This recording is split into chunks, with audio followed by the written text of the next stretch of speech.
बिहार की सियासत में बड़ा सवाल अब सरकार का नहीं बल्कि जदयू के उत्तराधिकारी का उभर रहा है। नीतीश की बढ़ती उम्र ने बिहार की राजनीति में सवाल खड़ा कर दिया है। आखिर वारिस कौन?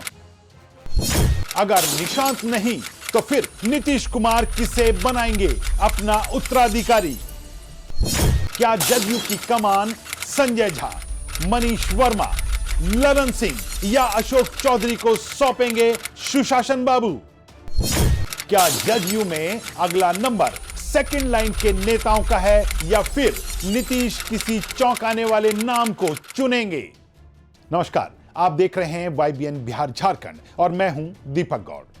सही में इन दिनों बिहार की सियासत में जहां एक और सुशासन की कड़ी को मजबूत करने के लिए योगी मॉडल को लेकर चर्चाओं का बाजार गर्म है, वहीं बिहार की सियासत में एक दूसरा बड़ा सवाल बड़ी शिद्दत से उभरता हुआ नजर आ रहा है। और सवाल है कि आखिर नीतीश कुमार के बाद जदयू की राजनीति की कमान किसके हाथ होगी? अगर निशांत नहीं तो नीतीश बाबू आखिर किसे चुनेंगे अपना उत्तराधिकारी? आज मुद्दा गर्म है कि इस एपिसोड में हम बात करेंगे कि आखिर नीतीश कुमार क्या अपनी सेकंड लाइन में से ही किसी को जदयू की कमान सौंपेंगे या फिर अपने अंतिम समय वाले फैसले से सबको चौंकाएंगे? क्या नीतीश संजय झा, ललन सिंह, मनीष वर्मा, केसी त्यागी, अशोक चौधरी जैसे अपने पुराने साथियों पर भरोसा जताएंगे या फिर पर्दे के पीछे से किसी ऐसे चेहरे को लाएंगे जो उनकी सुशासन की नीति, पार्टी की बेदाग छवि और परिवारवाद की राजनीति से दूर रहते हुए पार्टी के लिए काम कर रहा हो? आज हम इस मुद्दे की हर संभावना और कुछ नामों को खारिज किए जाने के कयासों पर भी चर्चा करेंगे। हम बताएंगे आज हर उस राजनीतिक संकेत को जो जदयू के भविष्य की दिशा तय करेंगे। इस वीडियो में हम आगे बढ़ें इससे पहले अगर अभी तक आपने हमारे चैनल को सब्सक्राइब नहीं किया है तो अभी कर लें और बेल आइकन का बटन दबाना ना भूलें।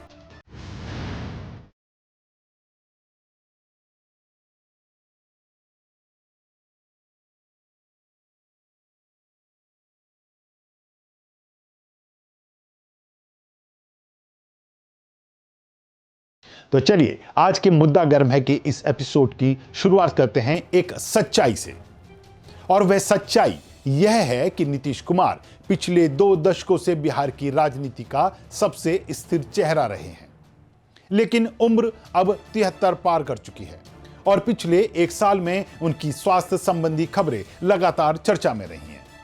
विपक्ष ने इसे विधानसभा चुनाव में मुद्दा भी बनाया था, कहा कि नीतीश थक गए हैं, लेकिन नीतीश ने एक बार फिर मुख्यमंत्री बनकर विपक्ष को जवाब भी दिया है और अपनी रिवाइवल पावर भी दिखा दी है।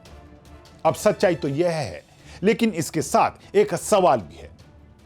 स्वास्थ्य को ही पैरामीटर मान लिया जाए तो आखिर कौन है नीतीश का असली उत्तराधिकारी? इस पर चर्चा करें इससे पहले इन सवाल की पृष्ठभूमि भी थोड़ी जान लें। असल में 2020 के चुनावों के बाद जदयू का ग्राफ काफी नीचे चला गया। पार्टी की सीटों में भारी गिरावट दर्ज हुई। उस दौरान कई राजनीतिक विश्लेषकों का कहना था कि अब पार्टी का अस्तित्व खतरे में जा रहा है। नीतीश के बाद कोई ऐसा सेकंड लाइन का नेता नहीं दिख रहा था जिसे नीतीश पार्टी की कमान पूरी तरह सौंप सके।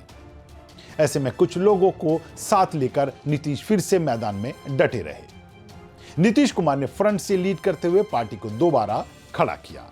इस बार की रणनीति भले ही टीम वर्क रही हो, कई चेहरों ने बैकएंड प्लानिंग में भूमिका निभाई हो, लेकिन नेतृत्व नीतीश कुमार का ही प्रभावी रहा। पार्टी की वापसी ने एक चीज साफ कर दी, अब भी नीतीश कुमार ही जदयू की धुरी हैं। लेकिन राजनीति में एक सच हमेशा बना रहता है, नेता का समय सीमित होता है लेकिन पार्टी को आगे भी चलना होता है। तो अगर अब आने वाले समय में नीतीश उम्र और सेहत के कारण सक्रिय राजनीति से कदम पीछे हटाते हैं तो पार्टी की कमान को लेकर सवाल खड़े हो रहे हैं। सवाल इसलिए भी खड़े हो रहे हैं क्योंकि जिस पार्टी ने अपनी सेकंड लाइन को समय रहते तैयार नहीं किया, एक समय के बाद वह अपने अस्तित्व को बचाने की जुगत में लगी ही नजर आती है।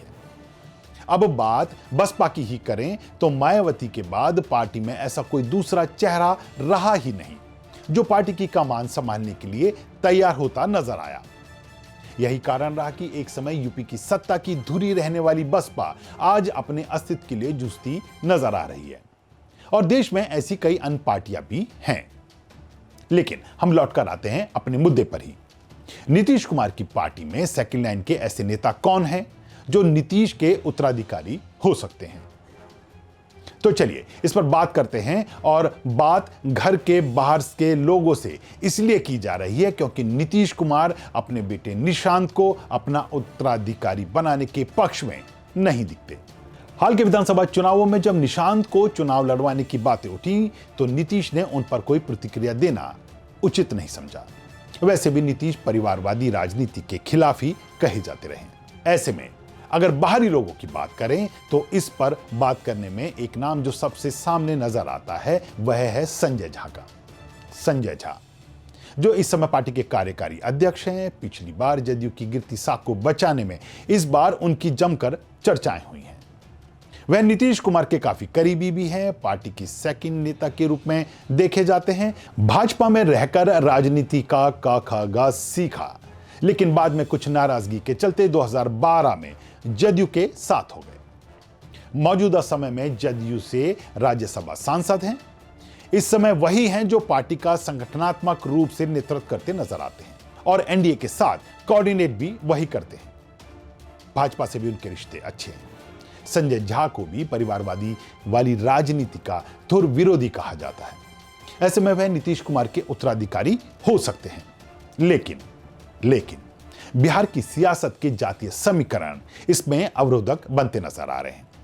संजय झा ब्राह्मण जाति से आते हैं और जदयू की ईबीसी और ओबीसी वाली राजनीति से इतर लव कुश वाली राजनीति के ताने बाने में जातीय समीकरणों के रूप में वह फिट बैठते नजर नहीं आते हैं।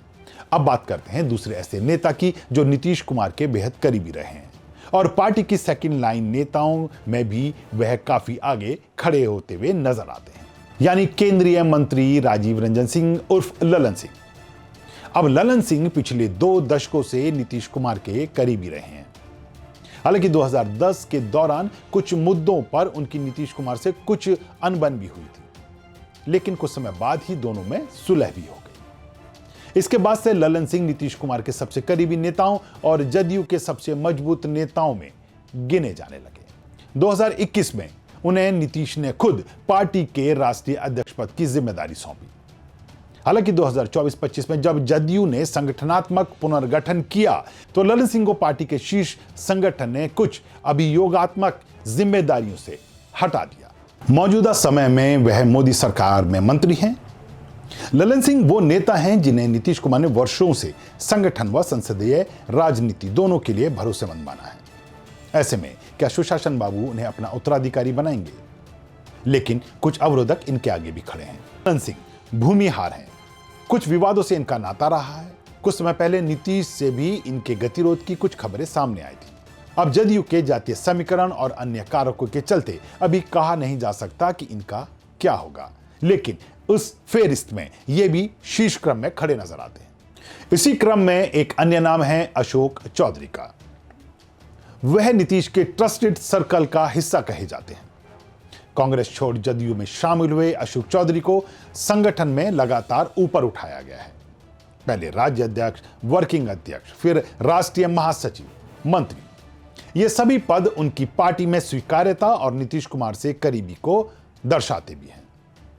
हाल में जब उनसे नीतीश कुमार के उत्तराधिकारी वाले सवाल पर पूछा गया तो उन्होंने कहा, जो लोग नीतीश जी के साथ काम कर रहे हैं वे सभी सेकंड लाइन में हैं, फैसला समय करेगा।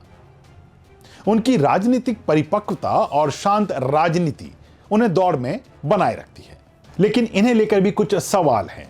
मसलन यह है जेडीयू की लव कुश वाली राजनीति, यानी कोर, अति पिछड़ा, कोयरी और कुशवा समीकरण का प्रतिनिधित्व नहीं करते हैं। ऐसे में इनका नाम मजबूती से लिया तो जा रहा है, लेकिन यह आने वाला वक्त ही बताएगा कि इनका क्या होगा। ऐसे ही एक अन्य जदयू नेता है मनीष वर्मा, जो इस समय जदयू के राष्ट्रीय महासचिव हैं। ये भी नीतीश कुमार के करीबी लोगों में शुमार हैं। मनीष वर्मा को जदयू के उन नेताओं में गिना जाता है जो पर्दे के पीछे रहकर काम करते हैं। ये भी नीतीश कुमार का तुरुप का एक इक्का साबित होते रहे। असल में आईआईटी क्रैक करने के बाद आईएएस बने और ब्यूरोक्रेसी के लंबे अनुभव के बाद जदयू में शामिल हुए। हालांकि पिछले दिनों वह एक बातचीत के दौरान कहते सुनाई दिए गए कि पता नहीं क्यों यह 2-2.5 साल से जब से मैं पॉलिटिक्स में आया हूं मुझे उत्तराधिकारी घोषित कर दिया गया। सब जगह की मीडिया इस तरह कर रही है। मैं पॉलिटिक्स में आया हूं, यह मेरे लिए नया फील्ड है। हमें काम करके सीखना है, हम और सीखना चाहते हैं। उत्तराधिकारी वाली बात का कोई मतलब नहीं है। लेकिन यह उनके बोल हो सकते हैं। उनके नीतीश कुमार के साथ कई रणनीतिक बैठकों में देखा जाता है। संगठन में उनकी पकड़ और प्रशासनिक स्टाइल उनकी ताकत है। युवा, आक्रामक और सोशल मीडिया फ्रेंडली जदयू का भविष्य का चेहरा बन सकते हैं। लेकिन अभी लोकसभा और विधानसभा स्तर पर इतना बड़ा इनका जनाधार नहीं है। वहीं पार्टी के अंदर वरिष्ठ नेता उन्हें जल्दी स्वीकार करेंगे, अब यह भी पक्का नहीं है। हालांकि नीतीश कुमार के भी खुलकर किसी को अपना उत्तराधिकारी घोषित नहीं करने के पीछे भी कुछ कारण हैं। इनमें से एक कारक है गठबंधन की राजनीति। असल में एनडीए के साथ रहते हुए नेता बदलने का फैसला सिर्फ जदयू का अकेले नहीं हो सकता। ऐसा कहा जाता है कि ऐसे फैसले में सहयोगियों का हित भी देखना पड़ता है और नीतीश कुमार अभी कुछ ऐसा ही करते नजर भी आ रहे हैं। दूसरा एक पहलू जो है वो है जातीय संतुलन। जदयू की ताकत कई सामाजिक गणितों पर आधारित है। किसी एक नेता को आगे लाने से दूसरे समीकरण बिगड़ सकते हैं। और एक तीसरा कारक है नीतीश की अंतिम क्षण में फैसला लेने वाली शैली। यानी नीतीश कुमार की काम करने की जो शैली है वो अन्य नेताओं से इतर है, अलग है। वह बड़े फैसले हमेशा अचानक ही लेते हैं, चाहे महागठबंधन तोड़ना हो या मुख्यमंत्री पद छोड़ना। उनकी राजनीतिक स्टाइल यही है कि सबसे महत्वपूर्ण निर्णय वो अंतिम समय में ही करते हैं। और यही वजह है कि जदयू का अगला नेता आज भी एक रहस्य बना हुआ है। पिछले लंबे समय से जारी हो रही मीडिया रिपोर्ट्स भी साफ दिखाती हैं कि नीतीश ने निशांत को राजनीति में नहीं लाकर परिवारवाद विरोधी छवि बनाए रखी है। इससे संदेश गया है कि उत्तराधिकारी राजनीतिक क्षमता के आधार पर ही चुना जाएगा, ना कि खून के रिश्ते पर। राजनीतिक स्रोत कहते हैं कि 2020 के बाद गिरावट के समय नीतीश ने रणनीतिक टीम को मजबूत किया। यही वो लोग हैं जो आज उत्तराधिकार की संभावनाओं में नजर आ रहे हैं। तो आगे क्या हो सकता है? संजय झा को मिलेगी आधिकारिक कमान? बहुत सच्चाई से संभावना, क्योंकि वे पहले से कार्यकारी अध्यक्ष हैं और नीतीश नॉन फैमिली मॉडल पर विश्वास रखते हैं। सामूहिक नेतृत्व मॉडल जदयू शायद एक कमेटी बनाकर धीरे धीरे उत्तराधिकारी तय करे। अंतिम समय में नीतीश का नाम उछालना। और यह पूर्व अनुभव बताते हैं कि नीतीश कुमार अचानक किसी चौथे नाम को भी चुन सकते हैं, जैसे वे कई बार कर चुके हैं। जदयू आज भी नीतीश की पार्टी है, लेकिन हर राजनीतिक सफर का एक अंत होता है और उससे पहले पार्टी को एक ऐसा चेहरा चुनना होगा जो संगठन को जोड़ सके, संगठन संभाल सके और बिहार की राजनीति को समझते हुए बिहार के विकास के लिए अपना सहयोग दे सके। इनमें संजय झा हो, ललन सिंह हो, मनीष वर्मा हो या फिर अशोक चौधरी हो। अगला अध्याय जब भी लिखा जाएगा बिहार की राजनीति की दिशा बदल कर रख देगा। आपकी इस मुद्दे पर राय क्या है? कौन हो सकता है जदयू का नया उत्तराधिकारी? क्या इनमें से किसी नाम का आप समर्थन करते हैं? अपनी राय हमें कमेंट बॉक्स में लिखकर जरूर भेजिए और बताएं आपके अनुसार नीतीश कुमार के बाद जदयू का अगला नेता कौन होगा। मुद्दा गर्म है कि इस एपिसोड में आज इतना ही।